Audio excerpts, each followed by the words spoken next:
জি, আপনি আমাকে মেলটা পাঠিয়ে দিন, আমি চেক করে দেখছি। ওকে স্যার, অফিসের গাড়ি আমি গ্যারেজে পার্কিং করে দিয়ে আসছি, আর বাকি সব কাজ শেষ। এই নিন গাড়ির চাবি। ঠিক আছে, তুমি এখন যাও। ওকে স্যার, আসসালামু আলাইকুম। ওয়ালাইকুম আসসালাম। স্যার, আমি তো এই মেয়েটাকে চিনি, এটা তো আমার বড় বোন। ও তোমার বোন হয় কি করে? ও তোমার বোন হয় কি করে? আর তুমি তুমি সামান্য সিকিউরিটি গার্ডে জব করো, তুমি কি করে আমার ওয়াইফের ভাই হতে পারো? স্যার বিশ্বাস করেন, আমি আল্লাহর কসম করে কইতেছি, এইটা আমার বড় বোন। এই খবরদার, একদম উল্টাপাল্টা কথা বলার চেষ্টা করবে না। ফোনে যে মানুষটার ছবি তুমি দেখতে পাচ্ছ, ও আমার বিয়ে করা স্ত্রী। আজ 2 বছর হচ্ছে আমরা একসঙ্গে সংসার করছি। আমি আমার স্ত্রীকে বেশ ভালো মতোই চিনি। আর তাছাড়া তুমি সামান্য 2 টাকার একটা সিকিউরিটি গার্ড, আমার অফিসে তুমি জব করছো। আজকে প্রথমবারের মতো তোমাকে আমার বাসায় আসতে বলেছি, আর আজকে প্রথমবারের মতো আমার বাসায় এসে আমার এই ওয়াইফকে তুমি তোমার বোন বলছো না। আর খবরদার, নেক্সট টাইম আমি যেন না শুনি এই ধরনের কথাবার্তা বলতে। আমার বউর সঙ্গে আজ আমার 2 বছর হলো সংসার চলছে। আমাদের সংসার জীবনে 2 বছর পূর্ণ হবে কিছুদিন পর।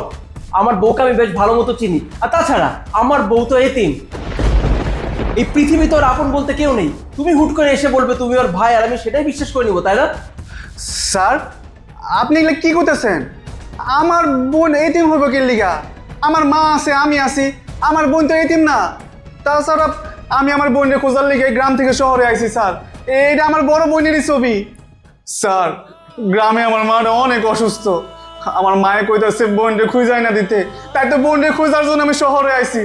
শহরে আমি অনেক জায়গায় খুঁজছি, কোথাও খুঁজা পাই নাই কা। তারপর আমি আপনার কোম্পানিতে চাকরি নিয়েছি, দারোয়ানের চাকরি নিয়ে এদিকে ওদিকে অনেক জায়গায় খুঁজা বেড়াইতেছি, কিন্তু আমার বোনরে কোথাও খুঁজা পাই নাই।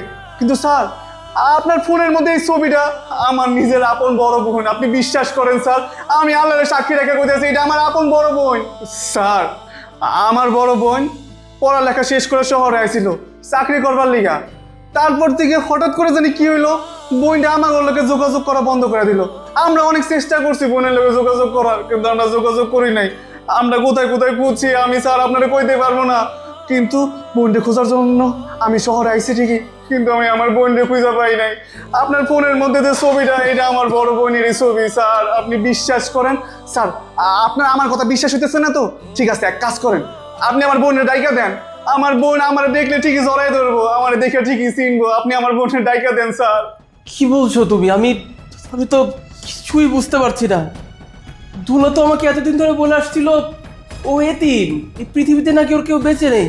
ইনফ্যাক্ট আমিও অনেকবার এই জিনিসটা খোঁজার চেষ্টা করেছি, ওর কোনো রিলেটিভ আদৌ বেঁচে আছে কিনা, কিন্তু আমিও ফাইন্ড আউট করতে পারিনি। হঠাৎ করে তুমি আজকে এসে বলছো তুমি ওর ভাই। আমি আমি আমি কিছুই বুঝতে পারছি না।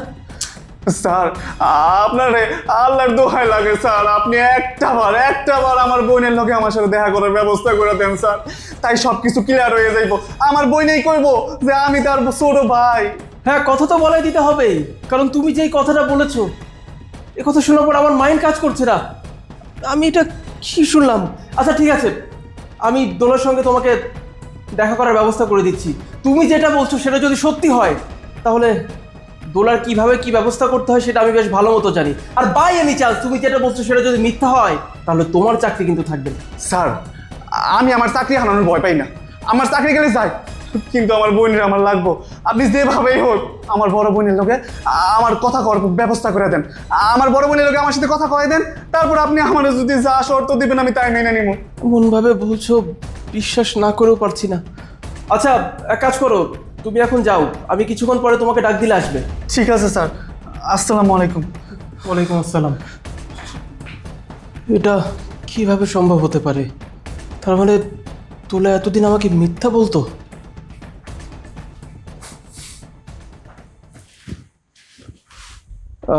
হ্যাঁ দোলা, কোথায় তুমি? আমি তো একটু পার্লারে এসেছি। কেন, কি হয়েছে? পার্লারে? আচ্ছা একটু পার্লারের কাজটা শেষ করে জলদি বাসায় এসো না, তোমার সঙ্গে আমার কিছু ইম্পর্টেন্ট ডিসকাশন করার ছিল। আচ্ছা ঠিক আছে, আমি আধা ঘন্টার মধ্যে আসছি। ওকে।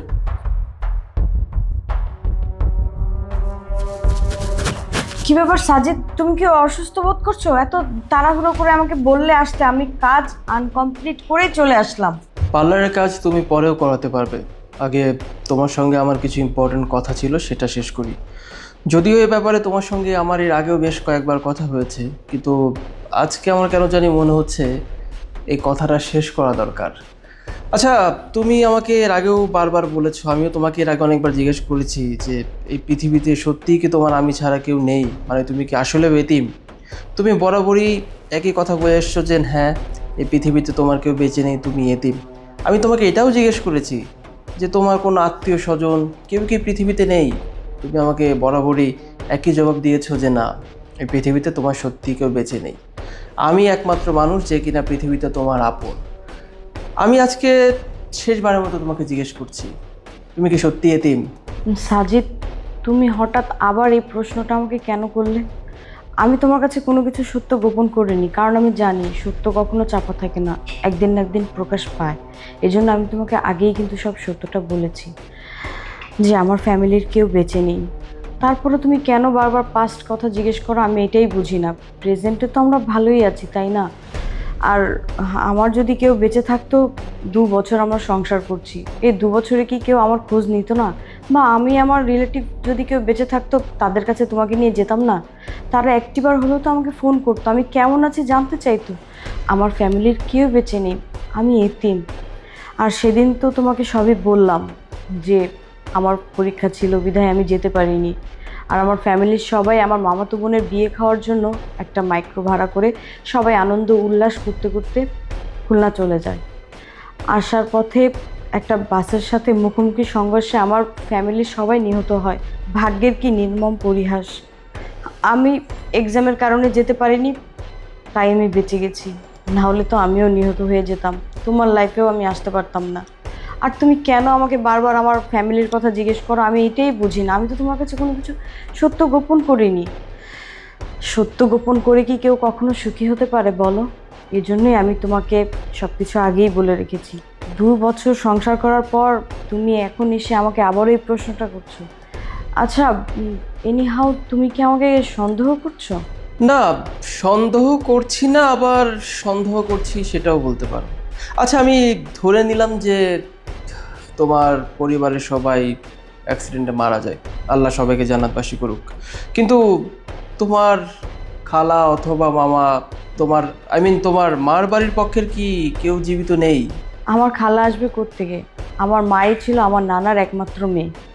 আর যদি কোনো আত্মীয় বেঁচে থাকতো, 2 বছরে কেউ না কেউ তো আমার খোঁজ নিত, তাই না? বুঝতে পেরেছি। আচ্ছা, যাই হোক, আমি একজন মানুষের সঙ্গে তোমাকে এখন পরিচয় করিয়ে দিচ্ছি, দেখো তো তাকে চিনতে পারো কিনা। এই, ভেতরে আসো।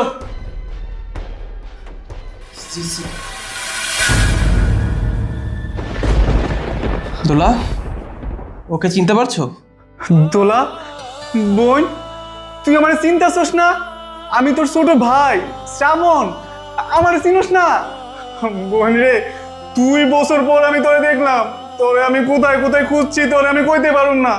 তুই যে চাকরির কথা কইয়া গ্রাম থেকে আইয়া বললি, তোর আমি কোথাও খুঁজে পাইতেছি না। আরে তোর শোকে শোকে মা তো অসুস্থ হয়ে গেছে। মা শুধু খয় দোলারে আইনা দে, দোলারে আইনা দে। তোরে খুঁজতে যাইয়া আমি এনে চাকরি নিছি। হঠাৎ করে আজকে স্যারের ফোনে তোর ছবি দেখলাম, ছবি দেখে তো আমি চিনা ফেলাইছি তুই আমার বড় বোন। তুই আমার চিনোস নাই?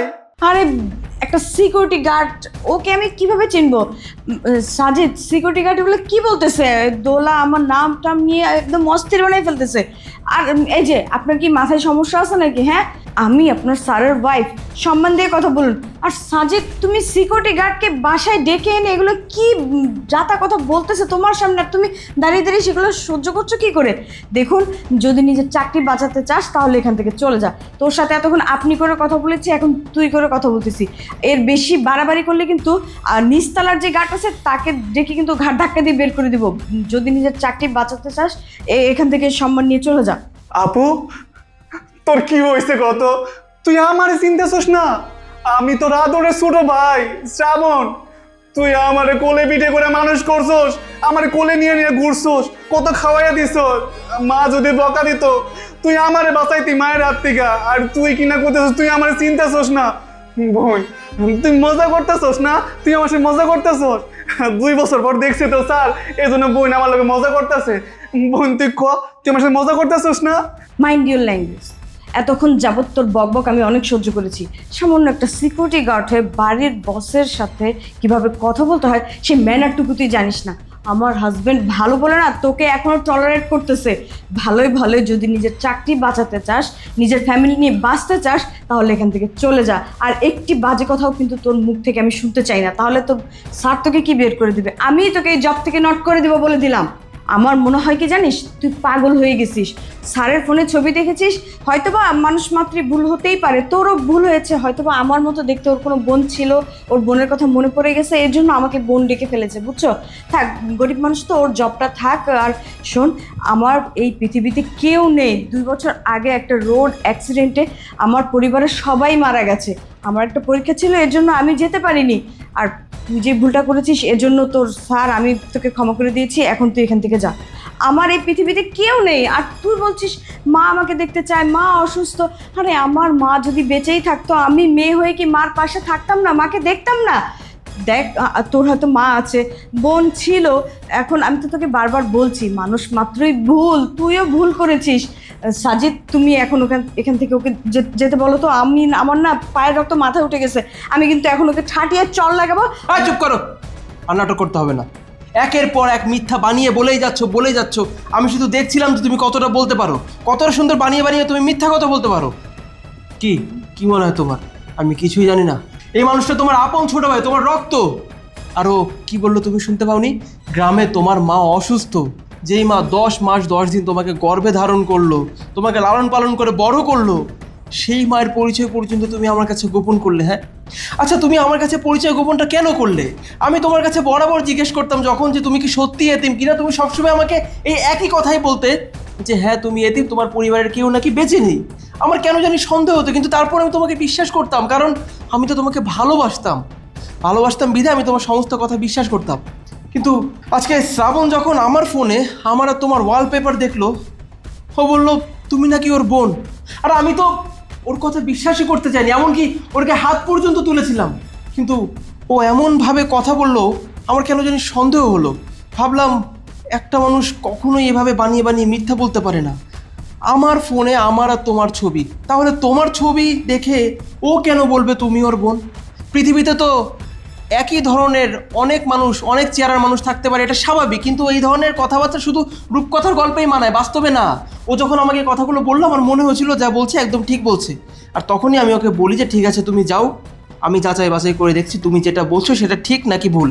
কিন্তু এখন দেখছি ওই ঠিক ছিল, আর তুমি এই 2 বছর যাবৎ আমার সঙ্গে সংসার করে যাচ্ছ, অথচ এত সুন্দর তুমি আমার কাছে মিথ্যা নাটক সাজিয়েছিলে যে তোমার নাটকটা আমি ধরতেই পারিনি। এখন তুমি আমাকে বলো দোলা, তুমি এমন একটা জঘন্য কাজ আমার সঙ্গে কি করে করতে পারলে, যেখানে তোমার মা বেঁচে আছে, তোমার ছোট ভাই বেঁচে আছে, এমন পরিবারকে তুমি আমার কাছে মৃত বানিয়ে দিলে। যে মানুষগুলো পৃথিবীতে বেঁচে আছে তাদেরকে তুমি মৃত বানিয়ে দিলে। কি স্বার্থ ছিল তোমার? বলো, কি স্বার্থ ছিল তোমার?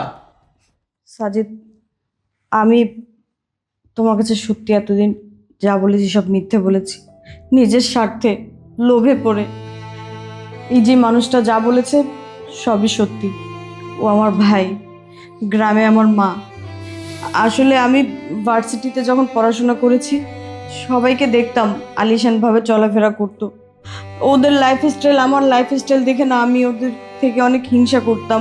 আমি ভাবতাম যে আমি এমন কাউকে বিয়ে করব, বিয়ের পর আমি আলিশান লাইফ সেটেল করব। আমি এখন পারিনি, বিয়ের পর আমার স্বামীর টাকায় আমি আমার সব শখ পূরণ করব। আর আমি তো গরিব ঘরে বড় হয়েছি, অভাব অনটন দেখতে দেখতে না আমি সহ্য করতে পারছিলাম না। আমি যদি গ্রামে থাকতাম তাহলে ওই গ্রামের কোনো গাইয়াকে বিয়ে করে কৃষকের বউ হয়ে অভাব অনটনেই আমার দিন যাপন করতে হতো। তাই আমি ভেবেছি আমি কোটিপতি একটা ছেলেকে বিয়ে করে সুন্দরভাবে নিজের লাইফ সেটেল করব। আর আমি তোমাকে দেখে না আমার লোভ সামলাতে পারিনি। তুমি তো অনেক কোটিপতি, আর কোটিপতিরা তো গরিব মেয়েকে পছন্দ করে না, তাই আমি এই মিথ্যার আশ্রয়টা নিতে বাধ্য হয়েছি।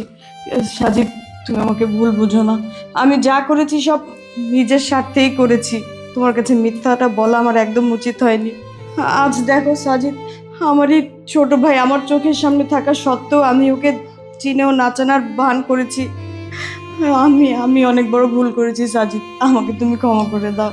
না, এখানে ক্ষমা করার প্রশ্নই আসে না, কারণ তুমি যে কাজটা করেছো এটা মারাত্মক একটা অন্যায়। তোমার মা বেঁচে আছে, তোমার ছোট ভাই বেঁচে আছে, তারা বেঁচে থাকার পরেও তুমি আমার কাছে তাদেরকে মৃত বানিয়ে দিলে। আর তাছাড়া একটা সম্পর্কের শুরুতেই তুমি মিথ্যা দিয়ে শুরু করেছো। যে সম্পর্কটা মিথ্যা দিয়ে শুরু হয় সেই সম্পর্কের কোনো ফিউচার আছে বলে আমার মনে হয় না। আর আমি তোমাকে ভালোবাসি, তোমার কেন মনে হয়েছিল যে তুমি গরিব এই কথাটা জানার পর আমি তোমাকে ছেড়ে দিতাম? হ্যাঁ হ্যাঁ, আমি মানছি আমার অনেক টাকা পয়সা আছে, কিন্তু আমিও তো ছোটবেলায় গ্রামে বড় হয়েছি, তাই না? আমার মধ্যে তো ওই শহরের সোকল্ড কালচারটা নেই, আমার মধ্যে তো অহংকারটা নেই। তাহলে তুমি কেন আমার কাছে এতদিন সত্যিটা গোপন করেছিলে? আমার শাশুড়ি বেঁচে আছে, আমার শালা বেঁচে আছে, এত কিছু জানার পরে তুমি এতদিন আমাকে তাদের কাছে নিয়ে যাওনি, তাদের পরিচয় আমার কাছে গোপন করেছো। যাই হোক, তুমি আমার কাছে এত বড় একটা সত্যি গোপন করে কাজটা মোটেও ঠিক করোনি। আর তুমি তো আমার সঙ্গে বেইমানি করেছো, তুমি তো আমাকে ঠকিয়েছো। এত বড় একটা সত্যি জানার পর তোমার কি মনে হয় তোমার সঙ্গে আমার সংসার কন্টিনিউ করা উচিত?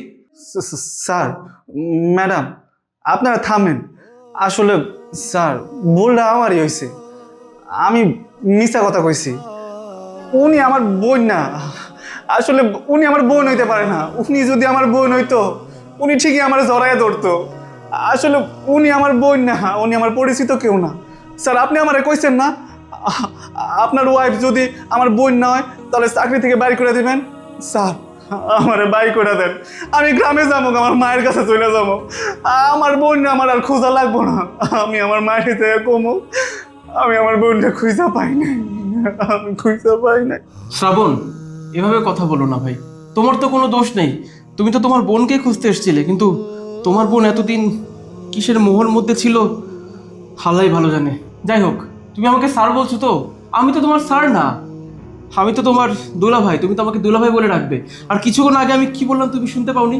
আমি তো ওই ধরনের মানুষদের কাতারে পড়ি না যারা গরিবদেরকে মানুষ ভাবে না, যাদের টাকা পয়সা হলে যারা গরিবদেরকে ছোট করে দেখে। আর দোলা, তোমাকেও একটা কথা বলি, তুমি যে এই কাজটা করেছো এটা মারাত্মক একটা অন্যায় কাজ।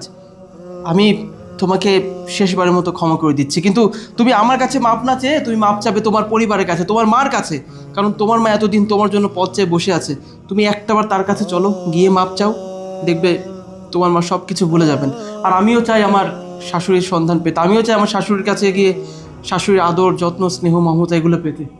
ভাই, তুমি একদম চিন্তা করো না, আজকে থেকে তোমাকে আর আমার অফিসে এই দারোয়ানের চাকরি করতে হবে না। আমি তো তোমার দুলা ভাই। তুমি এরপর থেকে আমার অফিসে আমার পিএ হিসেবে জয়েন করবে। আর তোমার মা অসুস্থ, তুমি একদম চিন্তা করো না, তোমার এই দুলা ভাই তো বেঁচে আছে, তোমার মায়ের চিকিৎসার যাবতীয় খরচ আমি বহন করব। তোমার বোন হয়তো একটা ভুল কাজ করে ফেলেছে লোভের বশে, কিন্তু আমি তো ওর সেই ভুলটাকে আর ভুল হিসেবে রাখতে পারি না। ভুল সংশোধন করার দায়িত্বটা না হয় আমি নিলাম। শোনো, আমি, তুমি আর তোমার বোন তিনজন মিলে এখন আমরা তোমাদের বাড়িতে যাব, মানে তোমাদের বাড়িতে। তারপর মাকে, মানে তোমাদের মা তো আমার শাশুড়ি মা, মাকে আমি আমার বাড়িতে নিয়ে আসবো, তার চিকিৎসার ব্যবস্থা করব। সবাই মিলে আমরা একসাথে আমারই বাড়িতে থাকবো। তুমি একদম চিন্তা করো না ভাই, চলো। দোলা, সাজিদ, তুমি আসলে সত্যি ভালো মনের একজন মানুষ। ভাই, তুই আমাকে ক্ষমা করে দে। আমি তোর কাছে হাত জোর করে ক্ষমা চাচ্ছি। তুই আমাকে মার কাছে নিয়ে যা, মার পায়ে জড়িয়ে ধরে আমি মার কাছে ক্ষমা চাইবো, আর মাকে আমার কাছে নিয়ে আসবো। তুই আমাকে ক্ষমা করে দে ভাই, আমি ভুল করছি ভাই। না না আপু, তুই আমার বড় বোন, আমার কাছে তোর মাপ চাইতে হইব না। তুই জানোস মা নানা তোর শোকে শোকে একেবারে অসুস্থ হয়ে গেছে। মা যদি তোরে দেখে, মা তোরে দেখলেই সুস্থ হয়ে যাইব। তুই মায়ের কাছে একটু যাবি বোন, একটু যাবি। ও স্যার, আমার বোন একটু কর না, আমার লোক একটু বাড়িতে যাইতে, আমার মায়ের লোকে দেখা করতে। আমার মা যদি আমার বোনটারে দেখে, আমার মা অনেক খুশি হইব। শ্রাবণ, আমি কিছুক্ষণ আগে কি বললাম? আমি তোমার স্যার ছিলাম, কিন্তু এখন তো আমি তোমার স্যার না, আমি তোমার দুলা ভাই। আমাকে দুলা ভাই বললা, তুমি তো আমার শালা নাকি? আচ্ছা ঠিক আছে দুলা ভাই, তাহলে চলেন। এইবার পছন্দ হয়েছে। দোলা, চলো। আচ্ছা।